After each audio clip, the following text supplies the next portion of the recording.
Hello friends, હું doctor Priya. આજે આપણે વાત કરીશું શીળસ એટલે કે અર્ટિકેરિયા વિશે.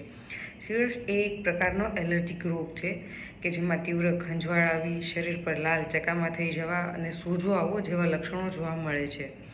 શીળસ એ એક એલર્જીક પ્રક્રિયા છે કે જેમાં શરીરનું રોગપ્રતિકારક તંત્ર શરીરને હાનિકારક નથી તેવી વસ્તુઓને પણ ખતરા તરીકે જુએ છે અને એની સામે પ્રતિક્રિયા આપે છે. એ પ્રતિક્રિયાના ભાગરૂપે શરીરમાં ઇમ્યુનોગ્લોબ્યુલિન ઈનું પ્રમાણ વધે છે, જેના લીધે હિસ્ટામિન જેવા રસાયણોનો સ્ત્રાવ વધે છે, જે શરીરના અમુક ભાગોમાં લોહીનું પરિભ્રમણ વધારે છે અને તેના પરિણામ રૂપે એ ભાગોમાં લાલાશ અને સોજું જોવા મળે છે. શીળસ એ 15થી 20% લોકોમાં પોતાના જીવનકાળ દરમિયાન એકવાર તો જોવા મળે છે, પરંતુ એ ટૂંક સમય માટે હોય છે અને સામાન્ય ટ્રીટમેન્ટથી સારું થઈ જતું હોય છે.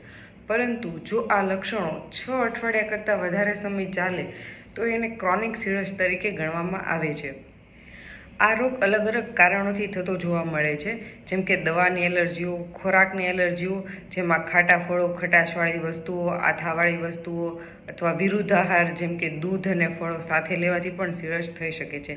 આ ઉપરાંત ધૂળ, ધુમાડો, રજકણ, ખોટા દાગીનાઓ, નાના બાળકોમાં ડાયપર જેવી વસ્તુઓના સંપર્કમાં રહેવાથી પણ શીળસ થઈ શકે છે.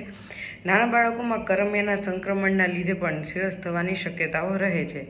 આ ઉપરાંત ઘણા લોકોમાં તીવ્ર સૂર્યપ્રકાશ અથવા તો તીવ્ર ઠંડીના લીધે પણ શીળસ થઈ શકે છે. આ સિવાય માનસિક કારણોમાં જોઈએ તો તણાવ, દબાણ, ચિંતા, શોક જેવા કારણોના લીધે પણ શીળસ થવાની શક્યતાઓ રહે છે.